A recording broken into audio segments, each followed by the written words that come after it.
আসসালামু আলাইকুম বন্ধুরা আজকের এই ঘটনাটি আপনাদের হৃদয়কে জাগিয়ে তুলবে। এজন্য অনুরোধ ঘটনাটি একেবারে শেষ পর্যন্ত দেখুন। আজকে আমরা যে ঘটনাটি বলবো সেটি হচ্ছে একটি মেয়ের ঘটনা। কিভাবে সেই মেয়েটির জালিম ভাইগুলো সেই মেয়েটিকে জীবিত কবর দিয়েছিল এবং কবরের ভিতর কিভাবে বাচ্চা প্রসব করল, এই ঘটনাটি আপনি শুনলে বিস্মিত হয়ে যাবেন। তাহলে চলুন ঘটনাটি শুরু করা যাক। বন্ধুরা, এই ভিডিওগুলো তৈরি করতে আমরা অনেক মেহনত করি, এজন্য ভিডিওতে একটি লাইক করে দিন এবং চ্যানেলটিতে নতুন হলে সাবস্ক্রাইব করে বেল আইকনটি ক্লিক করে রাখুন। তো আসুন শুরু করা যাক। ঘটনাটি শুনিয়েছিল একজন মুজাম্মেল নামের ব্যক্তি। বন্ধুরা, ঘটনাটি হচ্ছে একজন গর্ভবতী মহিলার ঘটনা। তো আসুন মুজাম্মেলের বলা ঘটনা শুনে নেওয়া যাক। মুজাম্মেল নামের এই ব্যক্তি বলেন, আমার সম্পর্ক এমন একটি গ্রামের সাথে ছিল, সেখানকার মানুষ চুরি চামারি করত এবং তার সাথে আমাদেরও একটি গ্রুপ ছিল এবং চুরি করার পর আমরা আলাদা আলাদাভাবে লুকিয়ে যেতাম যাতে করে পুলিশ আমাদেরকে ধরতে না পারে। একবার এমন হলো যে একটি ব্যাংকের মধ্যে ডাকাতি করার পর আমি এবং আমার সঙ্গীগণ পালিয়ে যাই। আমরা পালিয়ে তো ঠিকই গিয়েছিলাম, তবে আমাদেরকে পুলিশ দেখে ফেলেছিল এবং এরপর পুলিশ আমাদের পিছু নিতে লাগে এবং আমরা সকলেই দৌড়াতে লাগলাম এবং সকলে আলাদা আলাদা রাস্তা ধরে পালাতে লাগলাম। শেষমেশ আমরা পুলিশের নজর থেকে বাঁচতে সক্ষম হয়ে যাই এবং এরপর আমি একটি বাসের মধ্যে বসে যাই এবং অনেক দূরে গিয়ে আমি সেই বাস থেকে নেমে পড়লাম। যে জায়গাতে আমি নেমেছিলাম সেই জায়গা সম্পর্কে আমি কিছুই জানতাম না। আমার তো এখন শুধু একটি চিন্তাই ছিল, আর তা হলো যে পুলিশ যেন আমাদেরকে ধরতে না পারে। আমি যে জায়গার মধ্যে নেমেছিলাম সেই জায়গাটি ছিল অনেক খালি একটি জায়গা, দূর দূরান্ত পর্যন্ত কাউকে দেখতে পাওয়া যাচ্ছিল না। সামনেই ছিল একটি কবরস্থান এবং আমি হাঁটতে হাঁটতে সেই কবরস্থানের মধ্যে চলে গেলাম। সেদিন রাতে আকাশের মধ্যে চাঁদ ঝলমল করছিল, যার ফলে সকল কিছুই পরিষ্কারভাবে দেখতে পাওয়া যাচ্ছিল। তাই আমি ভাবলাম কেননা আজ রাত কবরস্থানের মধ্যে অতিবাহিত করা যাক এবং সকাল হলেই আমি এখান থেকে চলে যাব। মোজাম্মেল বলে যে সে অনেক সাহসী একজন ব্যক্তি ছিলেন, তবে এরকম অবস্থা আমার এর আগে কখনো হয়নি যেমনটা সেই রাতের মধ্যে হয়েছিল। সেই রাতে আমি সিদ্ধান্ত নিই যে আমি এরকম কাজ আর কখনো করব না, যার কারণে আমার প্রাণ বিপদের মধ্যে পড়ে যাবে। আমি অবশ্যই খারাপ ব্যক্তি ছিলাম না, বরং আমি খারাপের সঙ্গে ফেসে গিয়েছিলাম। এরপর আমি একটি কবরের পাশে বসে যাই এবং আমার কাছে একটি চাদরও ছিল এবং সেই চাদরটি ছিল অনেক মোটা। চাদর ঢাকা দিয়ে আমি ঘুমাতে যাচ্ছিলাম, তখন আমি একটি শব্দ শুনতে পারি। আমি শুনতে পেলাম যে, ভাইয়া আমাকে মেরো না, আমি কিছুই করিনি, আমি গুনাহগার নই। এটা শোনার পর আমার দেহ শিহরিত হয়ে গেল। আমি দ্রুত করে আমার উপর থেকে চাদরটা সরালাম এবং দেখতে লাগলাম যে আসল ঘটনা কি। যখন আমি দেখলাম তখন আমি দেখতে পেলাম যে আমার সামনে 4 থেকে 5 জন ছেলে রয়েছে, যারা একজন মেয়েকে টেনে হিঁচড়ে কবরস্থানের মধ্যে নিয়ে আসছিল। তাদের মধ্যে একজন ছেলে বলতে লাগলো, তোমার কি একটু লজ্জা লাগে না আমাদের সকল ভাইগুলোর সম্মান খারাপ করতে? আমরা তো মনে করেছিলাম যে তুই খালার বাসায় ভালোই আছিস, তুই তো হারাম কাজ করার জন্য কোথাও ছিলি। একজন ছেলে সেই মেয়েটিকে ধরেছিল এবং বাকি ছেলেগুলো কবর খনন করছিল। কবর খনন করা শেষ হয়ে গেল, সেই ছেলেগুলো সেই মেয়েটিকে জীবিত অবস্থায় সেই কবরের মধ্যে ফেলে দেয় এবং এরপর তারা তার উপরে মাটি চাপা দিতে শুরু করল। এই দৃশ্য দেখার পর আমি অনেক অবাক হয়ে যাই।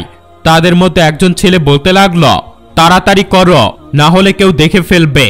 সেই ছেলেগুলো দ্রুত সেই মেয়েটিকে দাফন করল এবং সেখান থেকে চলে গেল। মেয়েটিকে জীবিত কবর দেওয়ার পর সেই ছেলেগুলো সেখান থেকে পালিয়ে গেল। আমি দ্রুত উঠলাম এবং তার কাছে গেলাম। সেই ছেলেগুলো দ্রুত করার কারণে সেখানে কোদাল রেখে চলে গিয়েছিল। তাই আমি আর বেশি দেরি না করেই কবর খনন করা শুরু করে দিলাম, কেননা আমি দেখে নিয়েছিলাম যে সেই মেয়েটিকে জীবিত কবর দেওয়া হয়েছিল। আমার প্রচেষ্টা ছিল যে আমি সেই মেয়েটিকে যেন জীবিত বের করতে পারি। যখন কবরের ভিতর থেকে মেয়েটির আওয়াজ শুনতে পেলাম তখন আমি নিশ্চিত হয়ে গেলাম যে মেয়েটি এখনো জীবিত রয়েছে। আমি পুরোপুরিভাবে চেষ্টা করতে লাগলাম কবর থেকে মাটি দ্রুত সরানোর জন্য। আমি কোনো নেক মানুষ ছিলাম না, তবে একজন সাধারণ মানুষ ছিলাম। যদি আমার জায়গায় অন্য কোনো মানুষও থাকতো তাহলে সেও সেই মেয়েটিকে বাঁচানোর চেষ্টা করত। আমার ধারণা যে কেউ এতটা জালেম নয় যতটা সেই মেয়েটির ভাইগুলো ছিল। বন্ধুরা, আপনারাই বলুন, একজন ব্যক্তিকে জীবিত কবর দেওয়া এটা কোথাকার মনুষ্যত্ব? আমি কবর খনন করতে করতে কবরের মধ্যে একটি গর্ত করে দেই, যাতে করে আমি সেই কবরের ভিতরে অক্সিজেন যাওয়ার রাস্তা করে দিতে পারি। আর তখন সেই মেয়েটি একটি চিৎকার দিয়ে ওঠে, এবং যার ফলে মনে হচ্ছিল আমার জানটা বের হয়ে যাবে। আমি তার আওয়াজ শোনার পুরো চেষ্টা করলাম, এবং আমার শরীরও অনেক কাঁপছিল। অনেকক্ষণ ধরে কোনো শব্দ শোনা গেল না। তখন আমার চেহারাটা একটু অন্ধকার হয়ে গেল। তবে আমি আরো অবাক হয়ে গেলাম যখন সেই কবর থেকে আমি একটা বাচ্চার কান্নার আওয়াজ শুনলাম, এবং তখন আমি আরো বেশি চিন্তায় পড়ে গেলাম। আমি ভাবতে লাগলাম যে বাচ্চার কান্নার আওয়াজ কিভাবে এবং কোথা থেকে আসছে। কবরের ভিতর তো মেয়েটি ছিল, তবে সেই বাচ্চাটি আবার কোথা থেকে এসে গেল। আমি ভয় পাওয়া ব্যক্তিদের মতো মোটেও ছিলাম না, তবে সেই মুহূর্তে আমি অনেক ভয় পেয়ে গিয়েছিলাম। তবে যাই হোক না কেন, আমার শুধু সেই মেয়েকে কবর থেকে বের করার লক্ষ্য ছিল। এরপর আমি আরো একবার আমার সাহসকে একত্র করে যখন কবরটি পুরোপুরিভাবে খনন করলাম, তখন আমার মনে হচ্ছিল যে আমার পায়ের নিচ থেকে জমি সরে গিয়েছে। কেননা সেই কবরটির মধ্যে একটি বাচ্চাও ছিল, এবং সেই মেয়েটি অনেক চিন্তিত ছিল, এবং দুজনে কবরের মধ্যে পড়েছিল। আমার এটা চিন্তা করতে এক মুহূর্তও লাগলো না যে সেই মেয়েটি গর্ভবতী ছিল, এবং সে কবরের মধ্যে একটি বাচ্চার জন্ম দিয়েছিল। আমি সেই মেয়েটিকে এবং সেই বাচ্চাটিকে কবর থেকে বের করলাম, এবং আমার কাছে যে চাদরটি ছিল সেই চাদরটি নিয়ে আমি তাদের দুজনের শরীর ঢেকে দিলাম। মেয়েটির অবস্থা ছিল অনেক খারাপ, এবং সে অনেক যন্ত্রণার মধ্যে ছিল, এবং সেই বাচ্চাটি অনেক কান্না করে যাচ্ছিল। আমার সেই সময় কিছুই মাথায় আসছিল না যে সে সময় আমি কি করব। আর তখনই আমি রাস্তার মধ্যে একটি গাড়ি দেখতে পেলাম। এরপর সেই মেয়েটি এবং তার বাচ্চাকে রেখে দ্রুত সেই গাড়ির দিকে দৌড়ে গেলাম। বন্ধুরা, না জানি কেমন ভাবে সেই গাড়িটি ব্রেক করল, এবং সেখানে থাকা ব্যক্তিরা অনেক ভয়ের মধ্যে ছিল। আমি বলতে লাগলাম যে আমি এবং আমার স্ত্রী এই পাশ দিয়ে যাচ্ছিলাম, আর তখনই হঠাৎ করে কবরস্থানের মধ্যে আমার স্ত্রীর পেটে ব্যথা শুরু হয়ে যায়, এবং সেখানেই ডেলিভারি হয়ে যায়।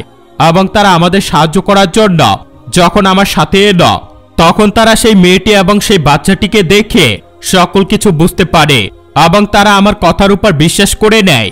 এবং তাদের মধ্যে একজন ব্যক্তি বলতে লাগে যে তাদের তিনজনকে সাহায্য করা উচিত।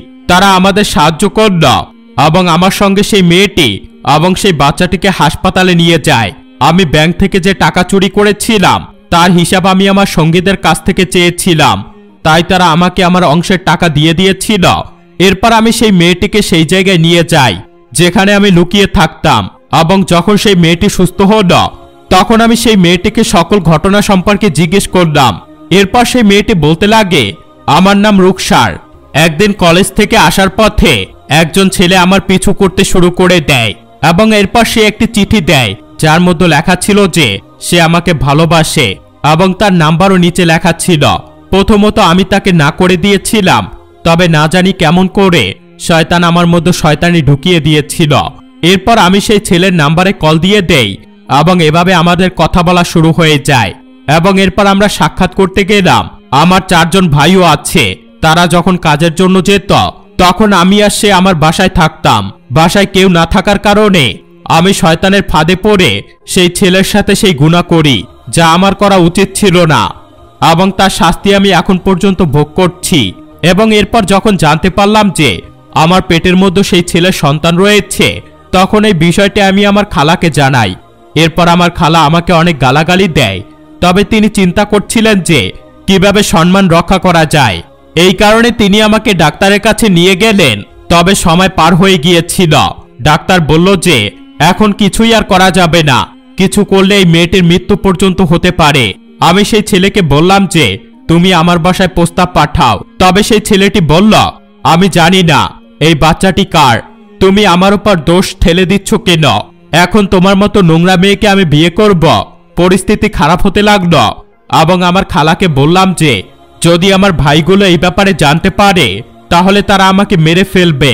খালা আমার সম্পর্কে আমার ভাইগুলোকে মিথ্যা কথা বলে যে আমি অসুস্থ হয়েছি, এবং তিনি তাদেরকে বললেন যে তিনি আমাকে তাদের বাসায় নিয়ে যাবেন। আমার ভাইগুলো বলল, আমাদের খাবার দাবার সকল কাজ তো সে করে, তাকে ছাড়া আমরা কিভাবেই বা থাকব? আমরা তো দিনের বেলায় কাজ করতে চলে যাই, আমাদের বোন বাড়ি সামলায়। তখন খালা বলল, সে তো অনেক অসুস্থ, তোমরা বিয়ে করে নাও যদি কাজ করার মানুষের প্রয়োজন তোমাদের পড়ে। এরপর না জানি কেমন ভাবে খালা আমার ভাইদের রাজি করালো। এরপর তিনি আমাকে ওনার বাসায় নিয়ে গেলেন, খালার বাসায় ওনার একটি মেয়ে ও একটি ছেলে বসবাস করত। এরপর আমার সকল ঘটনা তাদেরকে শোনাতে হয় এবং গর্ভবতী হয়ে 9 মাস আমার সেখানেই কেটে গেল। তবে যখন আমার ডেলিভারি করার সময় এলো তখন আমার ভাই আমার খালার বাসায় এসে পড়ে এবং না জানি তারা কিভাবে যেন জানতে পারে যে আমার এই ব্যাপারে, এবং এরপর তারা আমাকে টেনে বাসা থেকে নিয়ে যায় এবং সেখান থেকে টেনে তারা আমাকে কবরস্থানে নিয়ে আসে এবং এরপর তারা আমাকে জীবিত কবর দিয়ে দেয়। যখন তারা আমাকে কবরের মধ্যে দাফন করেছিল তখন আমার দম বন্ধ হয়ে যাচ্ছিল। তখন আমি চিৎকার করতে লাগলাম এবং আমি মহান আল্লাহ পাক রব্বুল আলামিনের কাছে সাহায্য চাইতে লাগলাম এবং আমি সেই সময় অনেক কষ্টের মধ্যে ছিলাম। প্রথমত আমার দম বন্ধ হয়ে আসছিল আর দ্বিতীয়ত আমার পেটে ব্যথা শুরু হয়ে গিয়েছিল। আমি তখন এই পবিত্র মন দিয়ে তওবা করে নেই এবং কখনো আর কোনো গুনাহ করব না এমন নিয়ত করি এবং এরপর আমি আল্লাহ পাকের কাছে দোয়া চাইতে লাগলাম, ইয়া আল্লাহ, আমাকে ক্ষমা করে দাও, আমাকে শেষ একটি সুযোগ দাও, আমাকে তুমি কবর থেকে বের করে দাও। আমি আপনার কাছে ওয়াদা করছি যে আমি এরকম গুনাহ আর কখনো করব না। যদি আমার কোনো নেকি আপনার পছন্দ হয়ে থাকে তাহলে তার সাদকা অনুযায়ী তুমি আমাকে এখান থেকে বের করে দাও। আমি জানতাম যে মাঝরাতে কবরস্থানের মধ্যে আমাকে কেউ সাহায্য করার জন্য আসবে না, তবে সেই সময় আমি আল্লাহ পাককে মন থেকে ডেকেছিলাম এবং এরপর মহান আল্লাহ পাক আপনাকে পাঠিয়ে দেয়। আপনি প্রথম চেষ্টাতেই আমার জন্য ভিতরে আসার রাস্তা করে দিয়েছিলেন। প্রথমতে আমি মনে করেছিলাম যে আমার ভাইগুলো ফেরত এসেছে আমাকে বের করার জন্য, কেননা তারা ব্যতীত সেই সময় কবরস্থানের মধ্যে কেউ ছিল না। তবে সেই সময় আমার মাথায় কাজ করা বন্ধ করে দেয়, কেননা বাচ্চার জন্মের সময় হয়ে গিয়েছিল। আমি অবাক যে আমার বাচ্চা তার প্রথম শ্বাস নিয়েছে কবরের মধ্যে। বন্ধুরা, সেই মেয়েটি আগে থেকে নামাজ পড়ত এবং তাহাজ্জুদের নামাজ পড়ত, তবে শয়তানের ফাঁদে ফেসে গিয়েছিল। তবে দেখুন আল্লাহ পাক মেয়েটিকে কিভাবে সাহায্য করেছেন। মোজাম্মেল বলেন, সেই মেয়েটি তার ঘটনা শোনানোর পর কান্না করতে শুরু করে দেয় এবং আমি ভাবতে লাগলাম এই ঘটনা আমার জন্য অনেক বড় একটি শিক্ষা, কেননা এই ঘটনার মধ্যে আমি জড়িয়েছিলাম। তাই আমি তওবা করে নেই এবং রুকসার সাথে বিয়ে করার সিদ্ধান্ত নিয়ে নেই। এরপর তারা দুজনে বিয়ে করে নেয় এবং তারা সবসময় মহান আল্লাহ পাকের কাছে ক্ষমা প্রার্থনা করতে থাকে এবং রুকসা মোজাম্মেলকে বিয়ে করে নিয়েছিল। মহান আল্লাহ পাক যেন তার উপর রাজি হয়ে যান। মহান আল্লাহ পাক আমাদের সকলকে ক্ষমা দান করুক এবং সকল প্রকার গুনাহ থেকে হেফাজতে রাখুক, আমিন। তো বন্ধুরা, এই ছিল আমাদের আজকের ভিডিওটি ভালো লাগলে অবশ্যই একটি লাইক করে দিবেন আর আমাদের চ্যানেলটিতে নতুন হলে সাবস্ক্রাইব করে বেল আইকনটি ক্লিক করে রাখবেন। ভিডিওটির বিষয়ে আপনার যদি কোনো মতামত থাকে তাহলে অবশ্যই কমেন্ট করে জানাবেন। দেখা হবে পরবর্তী ভিডিওতে। সে পর্যন্ত ভালো থাকবেন, সুস্থ থাকবেন। আল্লাহ হাফেজ।